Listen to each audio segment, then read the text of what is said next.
நாங்க தொடர்ச்சியாக கேள்விகளை பார்க்க இருப்போம். இதுல நாங்க 2 கேள்வி பார்த்தோம். இந்த கேள்வியை பார்ப்போம். இப்ப இதுல தராசு 3 தரப்பட்டிருக்கு. முதலாம் தராசு 6 கிலோகிராம காட்டுது. இரண்டாம் தராசு அதாவது வாழ்த்துக்கள் இந்த கிறிஸ்கா உங்களை நான் நீக்கி போட்டு நான் வகுப்பை தொடங்குறேன். காரணம் என்னென்று சொன்னால் உங்களை போல ஆக்களால மற்றவைக்கு இடையூறாக இருக்குது. நான் முதல்ல நீங்க எழுதாமல் நீக்கிவிட்டு நான் உங்களை நீக்க பார்க்கிறேன். சரி, இப்ப கிறிஸ்காவை வகுப்புல இருந்து ரிமூவ் பண்ணிட்டு நான் வகுப்புக்கு வர்றேன் பிள்ளைகள். காரணம் என்னென்னு சொன்னால் அந்த பிள்ளையால மற்ற பிள்ளைகளுக்கும் வகுப்பு இடையூறாக இருக்கின்றது. கிறிஸ்கா கோடுகளுக்கு இருக்கிற பழக்கம். சரி, கவனிங்க. முதலாம் தராசு 6 கிலோகிராமை காட்டுகின்றது. இரண்டாம் தராசு 8 கிலோகிராமை காட்டுகின்றது. மூன்றாம் தராசு காட்டும் நிறை யாது என்பது கேள்வி. அப்ப நாங்க இந்த கேள்விக்கு எப்படி விட காண்பது? இப்ப நாங்க இது ஒன்றோடு ஒன்று ஒப்பிட்டு பார்த்துத்தான் விட கண்டுபிடிக்கணும். அப்படி இந்த தனி சதுரத்துக்கு உரிய நிறையாது இந்த போத்தல் மாறி இருப்பதற்கான நிறையாது ரெண்டு சேர்த்துத்தான் இங்க 6 கிலோகிராம் என தரப்பட்டிருக்கு. சரி, இதிலே அதே போல 2 சதுரங்களும் ஒரு போத்தல் போன்ற அமைப்பின் சேர்ந்துதான் 8 கிலோகிராம் என்று தரப்பட்டிருக்கு. ஆனா நாங்கள் இப்ப இதுல ஒவ்வொன்றின் நிறையும் இதுக்கு தனியாக நிறைகளை கணித்தால்தான் எங்களுக்கு இந்த 3 பொருளுக்கும் நிறை கண்டு நாங்கள் இந்த இடத்துல எழுதக்கூடியதாக இருக்கும். அப்ப இதற்கு நாங்கள் விடை காணும் விளக்கத்தை சொல்லித்தாரன் பாருங்கோ. இதுக்கு என்ன செய்யணும் என்றால் இதையும் இதன் நிறைகள் இருக்கின்றது. அப்ப முதலாவது 8 கிலோகிராமிலே 6 கிலோகிராமை கழித்தோமாயிருந்தால் 2 கிலோகிராம். அதுக்கு என்ன இதை இதுல இருந்து கழிக்கணும். நான் இங்கால விடி எழுதினாலும் நீங்க கழிக்கிறது வலது பக்கத்துல இருந்து இடது பக்கம். இடமிருந்து வலமாகத்தான் நாங்கள் கழித்தல் செய்வோம். ஆனா இங்க படங்கள் இடமிருந்து வலமாக இருக்கிறபடியா வலது பக்கத்துல இருந்து இடது பக்கத்தை கழிக்கிறோம். அப்ப இதுல இது போனால் இது இல்லாமல் போகுது, இது போனால் இது இல்லாமல் போகுது. அப்ப 2 கிலோகிராம் இந்த கருப்பு என்பது எங்களுக்கு புரிந்து விட்டது. இப்ப எங்களுக்கு தெரியும் இது 2 கிலோகிராம் என்றால் 6ல 2 போனால் 4 கிலோகிராம் இந்த போத்தலுக்கு உரியது. அப்ப எங்களுக்கு இப்ப விடை காண முடியும். இது 2 கிலோகிராம், இது 4 கிலோகிராம், இது 4 கிலோகிராம், மொத்தம் 10 கிலோகிராம் என்பது கேள்விக்கான விடை. அப்ப இதை ஒப்பிட்டு பார்த்துத்தான் நாங்கள் விடை வழங்குகின்றோம். அப்ப அன்பு குழந்தைகளே, நீங்கள் இந்த வகையில பரீட்சைத்தாள்களை செய்து பழகிற வேளையில நீங்க மிக இலகுவாக பரீட்சையை வெற்றி கொள்ள முடியும். இதெல்லாம் கடந்த கால அரச பரீட்சை வினாக்கள். மீள நான் ஏன் சொல்றேன் என்றால் இதுல உள்ள கேள்விகளை நீங்க பார்த்தா தெரியுது இலகுவான கேள்விகளா இருக்குது. அப்ப இலகுவான கேள்விகளுக்கு கஷ்டப்போக்கு கடின போக்கு இருக்குது. அதை புரிந்து கொண்டா சரி. அதே போலதான் பின்வரும் பொருள்களின் விலைகளின் கூட்டுத்தொகையை பார்த்து புத்தகத்தின் விலையை காண்க. இங்க புத்தகத்தின் விலை தனியே இல்லை, ஒரு பொருளோட தான் இருக்குது. அதாவது ஒரு அடிமட்டத்தோட புத்தகத்தின் விலை தந்திருக்குது 40 ரூபாய் என்று.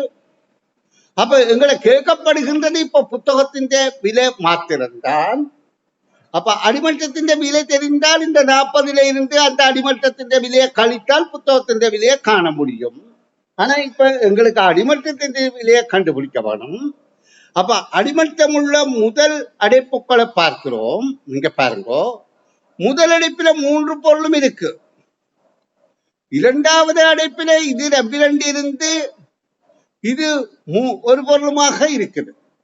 அப்ப நாங்க இந்த 2ஐயும் தான் முதல் ஒப்பிட வேண்டும். ஒப்பிட்டு நாங்கள் இதில் எது மீதமாகுதோ அதை கொண்டு விடைய அடக்குவோம். இப்ப பாருங்க, இதுல 60ல 35 போனால் 25 ரூபாய்.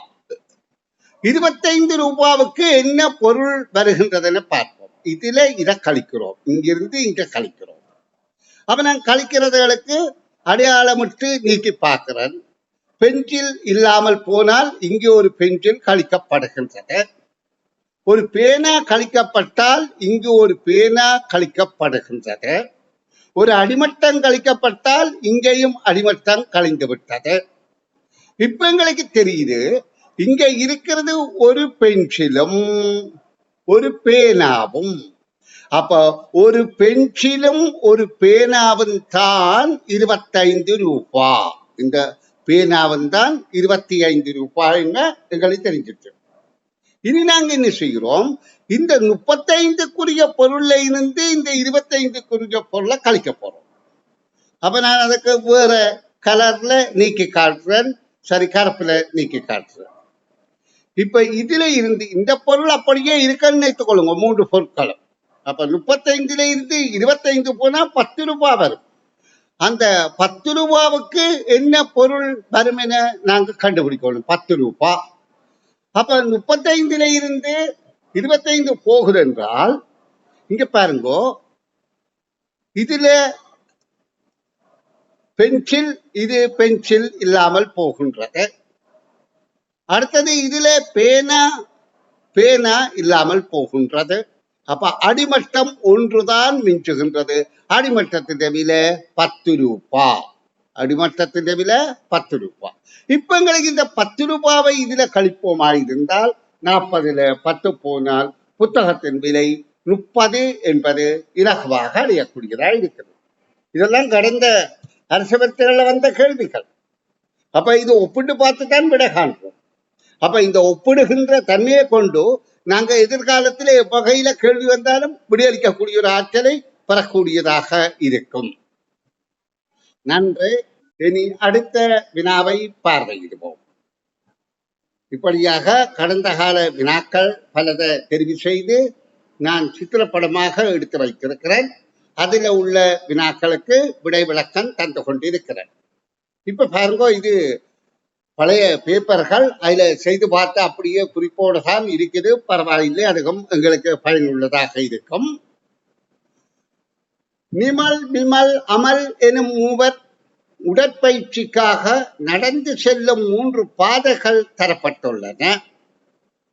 அப்ப அவர்கள் இந்த 3 பேரும் நடைப்பயிற்சி செய்கிறார்கள்.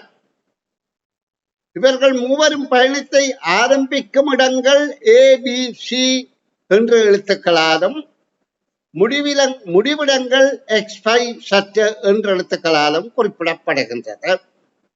இப்ப 3 நண்பர்கள் நடைப்பயிற்சிக்காக ஒரே நேர்கோட்டு இடத்தில இருந்து, ஒரே ஆரம்பத்தின் இடத்தில இருந்து ஆரம்பிக்கிறார்கள். ஒருவர் ஆரம்பிப்பது A என்ற இடம் நிமல், அடுத்தது விமல் B, அமல் C. இப்ப இதுல எங்களுக்கு அளவுமானங்கள் தந்திருக்கு. ഇതിന്റെ தூரம் 100 மீட்டர் கிரவுண்டிന്റെ. ഇതിന്റെ அகலப்பாங்காக 80 மீட்டர். அப்ப 100 மீட்டர் என்றது 10 இடைவெளிகள் கொண்டதாக பிரிக்கப்பட்டிருக்கு. 80 என்பது 8 இடைவெளிகள் கொண்டதாக பிரிக்கப்பட்டிருக்கு. இப்ப முதல் கேள்வி, இம்மூவரிடையே எவர் மிக நீளமான பாதையில் பயணம் செய்கின்றார்? அப்ப அதுக்கு இங்க நாம் விடை கண்டெழுதி இருக்கிறான் விமல் என்று. என்னென்றால் இதுல இந்த மீட்டர் அளவுகளை, அதாவது இந்த அளவீடுகளை எண்ணி நாங்கள் இதுல கூட்டுத்தொகை 22 என்று வருகிறது. மற்றது நிமல் என்றது 20, அமல் என்றது 18. அப்ப 22 கோடுகள் என்றால் 220 மீட்டர் என்றது கருத்து. அப்ப நீளமான பாதையில 220 மீட்டர் தூரம் நடந்தது விமல் என்பது பலனாகின்றது. அப்ப அதனால உங்களுக்கு விளக்கம் தாரணம் அதை காட்டி அது உங்களுக்கு புரிந்து கொண்டால் சரி. இங்க பாருங்க, விமல் முதல் ஒரு 10 மீட்டர் நடக்கிறார். உண்டு. அப்புறம் இந்த பக்கம் போய்க்க 2 சேர்ந்தோன்னு 3. இங்க சாரி, இங்க 3 இருக்கா? 1, 2, 3 இருக்கு. அப்ப 4. இப்ப இதுல 2 இருக்கு, 4 2 6. பிறகு அவர் இங்கே 1 2 3 4 இருக்கு. அப்படியாக நாங்கள் இப்படியே கூட்டிக் கொண்டு போற போது, அவர் வந்த பாதைகளை கூட்டிக் கொண்டு போகின்ற போது எங்களுக்கு இங்க 3 இங்க 2 இங்க 2 என்று பார்க்கின்ற போது 22 கட்டங்கள் அவர் கடக்கிறது எங்களுக்கு தெளிவாகும். அப்ப நீளம் கூடிய பாதை விமல் என்பதை தெரிவு செய்கிறோம். அடுத்தது, இம்மூவரும் தத்தம் பயண பாதைகளில் நடந்து செல்லும் போது அதிக தடவைகள் தனது இடதுகை பக்கம் திரும்பியவர் யார்? அப்ப நாங்க இதுல இடதுகை என்பதுக்கு உங்களுக்கு கருத்து விளங்கி இருக்கணும். அதாவது மணிக்கூட்டு முள்ள செய்கிற இப்படியாக, அதாவது இப்படி திரும்புறதெல்லாம் பலம் சொல்லி, மணிக்கூட்டு முள் அசைகிற திசையில திரும்புறதெல்லாம் பலம் சொல்லி. அப்படி இல்லாமல் அதற்கு எதிராக திரும்புறதெல்லாம் இடஞ்சொலி, இப்படி திரும்புறதெல்லாம் இடஞ்சொலி. அப்ப பலஞ்சொலி இடஞ்சொலி என்பது எங்களுக்கு தெரியும். இப்ப கேட்கப்படுகிறது இடதுகை பக்கம் என்றால் அது இடஞ்சொல்.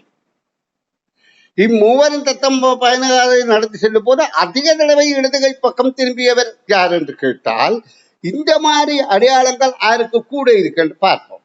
நாங்கள் அதை ஒவ்வொரு தடவை பார்ப்போமே. இப்ப பையில முடிகிறவருக்கு முதல் பார்ப்போம். அதுக்கும் விட விமல் என்று தான் இருக்கு. அதுபடியா பையில முடிகிறவருக்கு விமலா நிமல் என்று இருக்குது. அப்ப நிமல் என்றால் இது இந்த ஏயில தொடங்குறவர். அப்ப அவருக்கே பார்ப்போம் இடது பக்கம் எத்தனை இருக்கிறது. அப்ப ஏயில தொடங்கிறவர் எங்க முடியுது, அப்படியே வந்து வந்து வந்து வந்து வந்து வந்து இங்க முடிச்சிருக்கிறார், சர்ச்சில முடிச்சிருக்கிறார். அப்ப அவர் ஒருக்கா இடது கை பக்கம், இங்க பாருங்க, ஒருக்கா இடது கை பக்கம் இந்த மாதிரி இடது கை. அடுத்த இது வலது கை, இது 2வது தரம் இடது கை, இது 3வது தரம் இடது கை, இது அதுக்கப்புறம் 2ம் வலது, இது 4வது தடவை இடது கை, 4வது தடவை இடது கை, பிறகு இது 5வது தடவை இடது கை. அப்ப அவர் 5 தடவை இடது கை பக்கம் திருப்பி இருக்கிறார். 1 2 3 4 5 5 தடவை திரும்பி இருக்கிறார். அப்ப மற்றவை அதை விட குறைவாக இருக்கணும். நாங்கள் எண்ணி பார்ப்போம். இதற்கும் எக்ஸுக்குரிய ஆளுக்கு எண்ணி பார்ப்போம். இது வலது கை, இது இடது கை 1, இது வலது கை, இது இடது கை 2, இது இடது கை 3, இது வலது கை, இது வலது கை, இது வலது கை 4. அப்ப இவர் குறைவுதான், 5 தானே கூட 4 விட. அடுத்தது எக்ஸுக்கு பார்த்தோம். இப்ப பையுக்கு பார்ப்போம். பையுக்கு இது இடது கை 1, இது வலது கை, இது வலது கை, இது இடது கை. அப்ப 2வது இடது கை, பிறகு இது வலது கை, இது இடது கை 3வது, இது 4வது இடது கை. அப்ப இது வலது கை. அப்ப அவர் 4 தான். ஆகவே 5 என்றது தான் நிமல் என்பவர் தான் எங்களுக்கு கேள்விக்கான விடையாக வருகின்றது. அப்ப இதுல நீங்க வலது இடது சுழிகள், வலஞ்சுழி இடஞ்சுழி என்பது வலஞ்சுழி மணிக்கூட்டு முள் அசைகிற திசை. இப்ப உங்களுக்கு தெரியும், மணிக்கூட்டில இப்படி முள் இருந்தால் இந்த முள் சுத்துறது இந்த மாதிரி தான் சுத்தும், இப்படித்தான் சுத்தும். அதான் கலண்டு சுத்துறே இல்லை, அது நடுவில் நிற்கக்கூடிய இந்த பக்கமா சுத்தும். அதற்கு எதிரானது இடஞ்சுழி என்ற கருத்தை நீங்க புரிந்து கொண்டால் கேள்விக்கு விடை காணக்கூடியதாக இருக்கும். இனி அடுத்த கேள்விக்கு விடை விளக்கம் தருகிறேன், கவனிங்கோ. ஏனென்றால் நேரமோ நெருங்கி கொண்டிருக்கின்றது. அப்ப நான் அந்த ஒரு கேள்விக்கு மட்டும் விடை விளக்கம் தந்து வகுப்பை நிறைவு செய்ய இருக்கிறேன். இப்ப அந்த கேள்வி மிக முக்கியமான இந்த தாயக்கட்டை அடிப்படையான கேள்வி. இந்த கேள்வியில பாருங்கோ, இதுல ஒரே தாயக்கட்டையில 3 நிலைகள் ஒரே தாயக்கட்டை தான் இருக்கின்றது. அந்த கேள்வி என்னென்றால், ஒரே சதுரமுகியின் பல்வேறு பக்கங்கள் இங்கு காட்டப்பட்டுள்ளன. இந்த W என்ற எழுத்துக்கு எதிரே இருக்கும் பக்கத்தில் உள்ள எழுத்து யாரும். அப்ப இதுக்கு நீங்க பயன்படுத்த வேண்டியது என்னென்றால், இந்த எழுத்துக்களின் திசைகள் என்னன்னா, எல்லாம் ஒரே மாதிரி இல்லை, எழுத்துக்கள் மாறி மாறி இருக்குது. இங்க பாருங்க, ஏ இங்க நிமிந்து இருக்குது, இங்க இந்த பக்கம் நோக்கி இருக்குது, இங்க இப்படி இருக்குது. அப்ப ஒரே ஆங்கிள், ஒரே கோணத்தில், ஒரே திசையில எழுத்துக்கள் இல்லை. அப்ப இந்த எழுத்துக்களை கொண்டுதான் நாங்கள் இது எதிர்பக்கத்தை கண்டுபிடிக்கணும். இப்ப W என்பதில் எதிர்பக்கத்தில இருக்கிற எழுத்துத்தானே கேட்கப்படுகின்றது. அப்ப நாங்க இதுக்கு Wக்கு மேலே என்ன இருக்கிறது? ஏ இருக்கின்றது. அப்ப இந்த ஏ அதற்கு 4 பக்கம் இருக்குது. ஒன்று மேல, ஒன்று கீழே, இது வலது பக்கம், இது இடது பக்கம். அப்ப நல்லா கவனித்துக் கொள்ளுங்க இத. இப்ப ஏ இடது பக்கம் தான் W இருக்கின்றது. கடிதில W மாத்திரம் தெரியுது. அப்ப வேறு இடத்துல ஏ வலது பக்கம் தெரியுதான்னு பார்த்தா இங்க பாருங்க, ஏ வலது பக்கம் இங்க தெரியுது, இடது பக்கம் கீழே. ஏன் இங்க பாருங்க, அந்த எழுத்து அமைப்பில தெரியும். இங்க பாருங்க, ஏ வலது பக்கம் இங்க. அப்ப எங்களுக்கு ஏ இடது பக்கம் இது என்பதை விட நீங்க உன்னிப்பா கவனித்து பழகினால்தான் சரியா வரும். ஏ என்பதின் மேலே இது பக்கம், இது கீழ்ப்பக்கம், இது வலது பக்கம், இது இடது பக்கம். இந்த W என்பது ஏ இடது பக்கமாக இருக்கின்றது. அப்ப வலது பக்கம் இருப்பது ஏது? ஏ வலது பக்கமாக இந்த பி என்று எழுத்து, இங்க ஏ வலது பக்கமாக பி என்று எழுத்து இருக்குது. அந்த பி என்று எழுத்து மாறி இருக்குது. அப்ப எங்களுக்கு தெரிகிறது ஏக்கு எதிராக இருப்பது பி என்பது. இதே போலதான் அடுத்த கேள்வியும் இதுவும் அரச பரீட்சையில வந்த கேள்விதான். இதுல என்ன கேட்கப்படுது? 6க்கு எதிரே இருக்கும் பக்கத்தில் உள்ள இலக்கம் 6. அப்ப இங்க 6 இந்த ஒன்றில தான் இருக்குது. 6க்கு மேலே 2 இருக்கின்றதா? 2 பின்பக்கமாக இருக்கின்றது. 2 அதாவது வலது பக்கமாக. அது எங்களுக்கு தேவையில்லை. 6க்கு மேலே என்று வைத்துக் கொள்வோம். ஆனா வேறு ஒன்றிலே 6 இல்லாதபடியால் இந்த 2 அடிப்படையா வைத்துத்தான் நாங்க சொல்லுவோம். இங்க வேறு இடத்துல 6 இல்லைத்தான். அப்ப இந்த 2க்கு இப்படி இருக்கிற 2க்கு இது மேல் பக்கம், இது கீழ்ப்பக்கம், இது வலது பக்கம், இது இடது பக்கம். இப்ப ஏ எந்த பக்கமாக 6 இருக்கின்றது? வலது பக்கம். அப்ப ஏ முன்பக்கமாக இடது பக்கமாக இருக்கிற இங்க பார்க்கவே டக்குன்னு தெரிஞ்சிட்டு. இங்க பாருங்க, ஏ இடது பக்கமாக இருக்கிற இங்க தெரிஞ்சிட்டு. அப்ப 3 என்ற இலக்கம். அப்ப குழந்தைகளே, நான் திரும்ப திரும்ப சொல்றேன் என்று சொன்னால், கேள்விகள் கடினம் அல்ல. அதை நாங்கள் மிக நுணுக்கமாக அதை கண்டுபிடித்து விட்டோமா இருந்தால் நாங்க இந்த பரீட்சையை இலகுவாக வெற்றி கொள்ள முடியும். அப்ப நீங்க கற்கையில நல்ல ஆர்வமாக இருக்கணும், திரும்ப திரும்ப நிறைய பயிற்சிகள் செய்யணும். அப்ப நீங்க பரீட்சையை வெற்றி கொள்ளக்கூடியதாக இருக்கும் என கூறிக்கொண்டு இப்ப நான் வகுப்பை நிறைவு செய்ய போறேன். உங்களுக்கு இனி காலையிலையும் 5 மணிக்கு வகுப்பு இருக்கின்றது. பெற முடியும் என்றால் வாங்கோ. வர்றதுக்கேற்ப உங்களோட பலன் நீங்களே நிர்ணயித்துக் கொள்கிறீர்கள் என்பதை கருத்தில் கொள்ளுங்கோ. நல்ல பிள்ளைகளே, நான் இத்தோட வகுப்பை நிறைவு செய்கின்றேன். நாளை காலை சந்திப்போம்.